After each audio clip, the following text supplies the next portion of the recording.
Just a couple of hours later, and we're back at our homestead in Alabama where it is sweltering. The humidity is higher than ever, but we're glad to be home.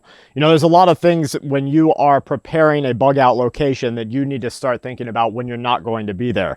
What's going to happen to the animals that you're keeping there? Because you cannot wait for a disaster to start to give yourself 6 months for your chickens to be ready. So do you have a support group there? Do you have any sort of structure? Do you have any sort of community that you can pay somebody, exchange goods, exchange times, or do something for them so that they can help you take care of those animals while you're gone? Now, a bug out location is going to give you a heads up or an advantage in a long duration emergency, because look at what happened in Hawaii. Dozens of people dead because they did not have enough notice to be able to evacuate. They were literally jumping into the ocean to get away from flames that were killing their family members. This is a disaster that you can get ready for. Now, evacuation from wildfires, you have tornado events, you have hurricanes, you have radiological events, you have social uprising and unrest. There's just all of these different things that you need to start thinking about, and where are you going to go when you need to get away? Now, a lot of people don't have a bug out location, and so I certainly feel very blessed in that regard. But what you do have is the ability to communicate and have a community. You see, before Kelly and I ever had our homestead here, what we did have was a community of people that we worked together with. And if you're a good person and if you're working hard and striving to be good, you're going to at least find other like minds that are interested in maybe preparing to live like their grandparents did. And they are going to say, hey, you know, if something happens, you can come here. You can come help me take care of the chickens, help me work in the garden, do all these different things. So this area that I'm standing in right now is where our cow shed is, but we have our animals over at our friend's house over at, some friends that you've seen here on the channel before. And so, Kel, you got a mosquito right here.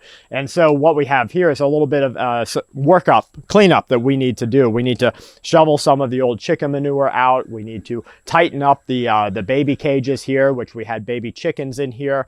We've got some new baby chicks that are just hatched out, and some new other ones that we're adding to the group of chicks, the flock over at our friend's house. I'm going to show you those in another video.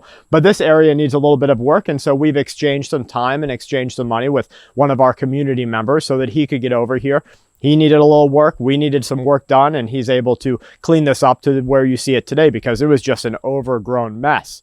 Now, what are you going to do when it becomes just an absolute madhouse? Well, that's what you've got to start kind of thinking about. And what happens if you can't get to your bug out location? You know, it takes us hours and hours of driving to get to where we need to be. And yes, we've mapped alternative routes.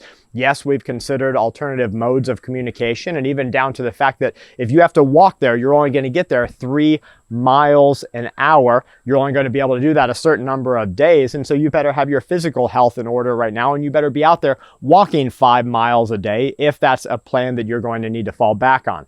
If not, don't worry. A lot of people are in different forms of physical fitness. Just do what you can and be prepared to move.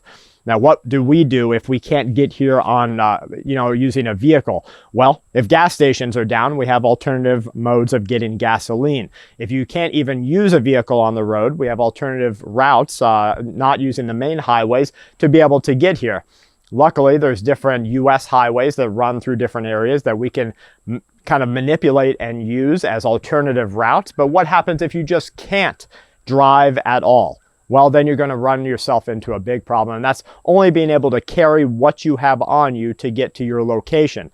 And then your bug out bag is going to need some primary parts of being prepared. Your bug out bag is going to need light to see in the dark, but you're going to have some sort of light discipline so that you're not giving away your location to other people when you're out there. Because let me tell you, while everybody else is in the dark, and if you're shining a light to look at a map, you're looking at a twisted ankle, you're checking somebody's eye because they have something in their eye, you are a beacon that everybody is going to see. They say that one candle light, just from a candle, can be seen up to 3 miles away. Now, I haven't tested that, and of course, that has to do with a lot of other factors like the environment.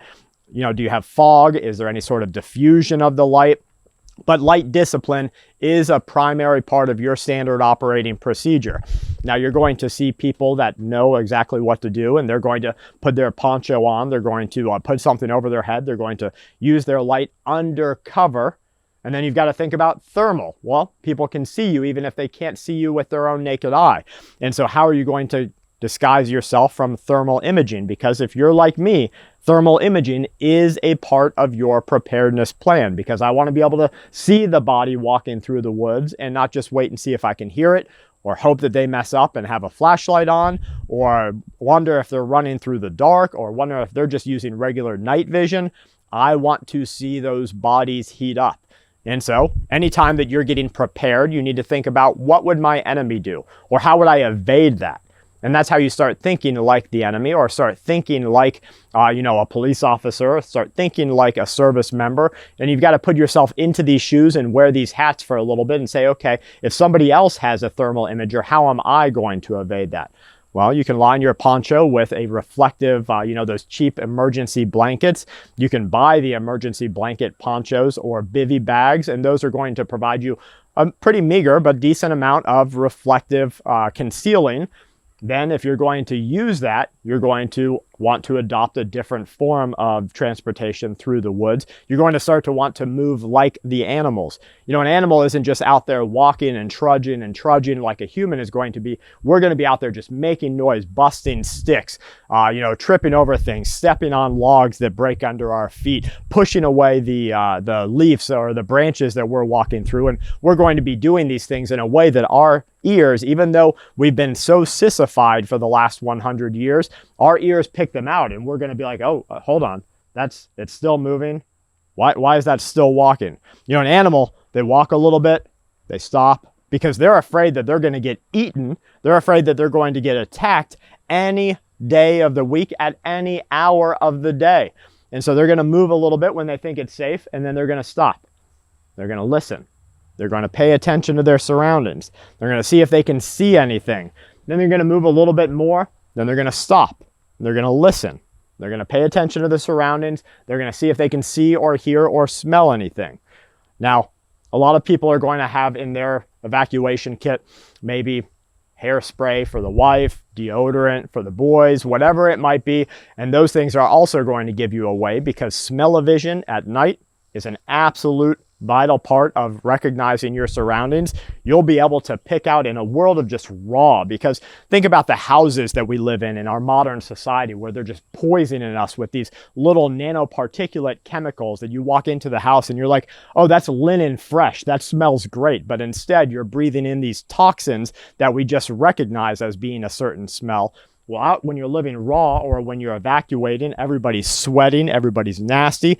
Those types of smells, a deodorant, anything unnatural, is going to just be picked up so quickly that you can immediately recognize it for what it is. And so disguising that, camouflaging that, not wanting to smell like the BO from a human, but also not wanting to smell like something that, is alternative to that, that is human made, is going to be a part of your preparedness planning. Now, if you can get a hold of something like a musk or anything like that, you don't want to necessarily draw attention to yourself. And that's where a lot of people run into a problem. They say, well, I'll just disguise myself in, XYZ. Well, anything that draws your attention is going to be an issue. So if you're walking through the woods and somebody's paying attention around them and they smell that musk, well, you don't know if they're just hungry and they're like, well, I'm going to go kill that, whatever it might be, possum or raccoon or skunk or deer or whatever brand of nasty you might be wearing. And they're going to be like, well, I'm going to eat it because I'm hungry. And so now they come out looking for you.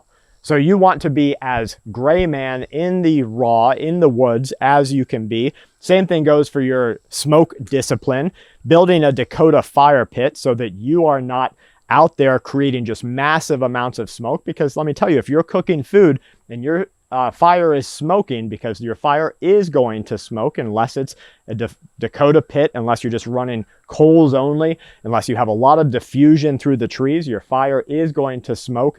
Everybody is not only going to see it through the woods, they're going to smell it at different times of the night. It's going to push that smoke down to the ground. It's going to carry along on our, on our level, on our nose level, our sight level, and then you're going to get caught.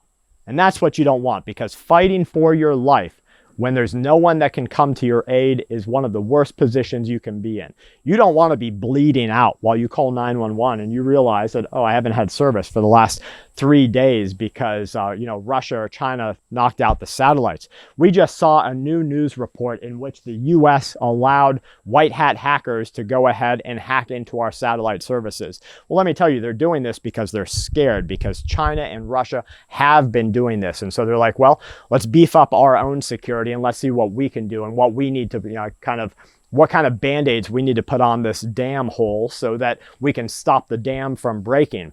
They're already too late. They're going to knock out our cell towers, knock out our satellites, knock out our lights, knock out our water, and they're going to do these things in a matter of hours, days, or weeks.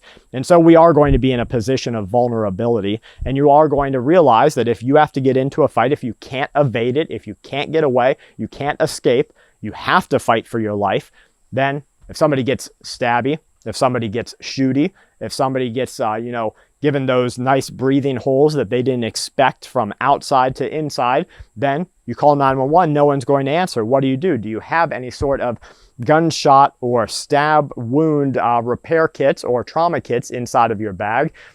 Again, we go right back to your bug out bag, carrying with you what you need. You need to be able to see in the dark. You need to be able to evade other people seeing you.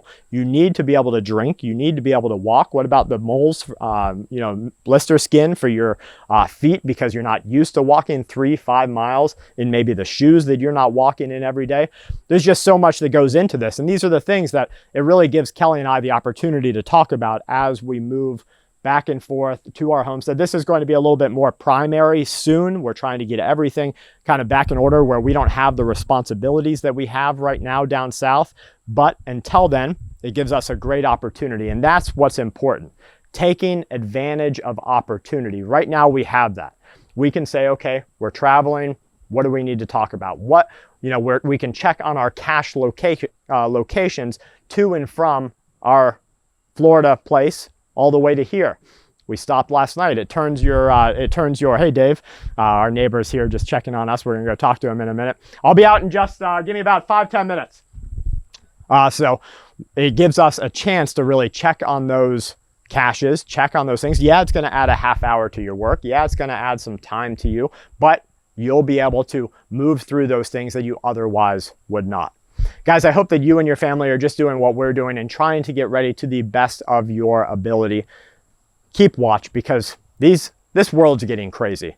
People are in worse positions than they ever have been before.